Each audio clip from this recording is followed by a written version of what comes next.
Back to Lee Harris over at Limestone Title and Escrow. This question came in.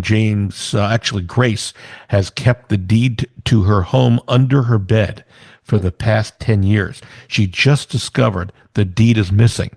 She said she had a party recently. It could have been a guest or it could have been a maid. She doesn't know. But Grace is wondering, could someone steal the house from under her, Lee?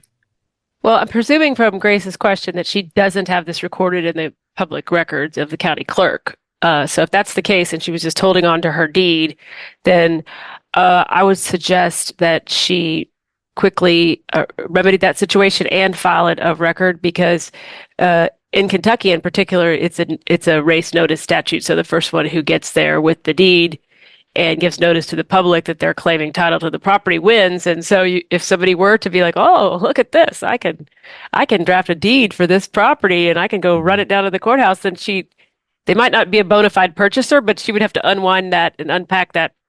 And nobody wants to be in that position. So I would go to an attorney quickly and get a revised deed drafted. Got it. That makes a lot of sense. A reminder, you can see a replay of the show. It's easy to go to LouisvilleAnswers.com. That's LouisvilleAnswers.com. That is a redirect to one of our social media sites, which is YouTube. And you'll see a lot of our shows are resident there, and you'll be able to watch and listen to this show and others out there.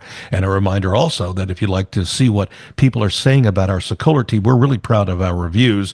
You can go to LouisvilleZillow.com or LouisvilleGoogle.com and read some of the reviews, and we think we do a really good job of helping our clients, whether you're buying or selling.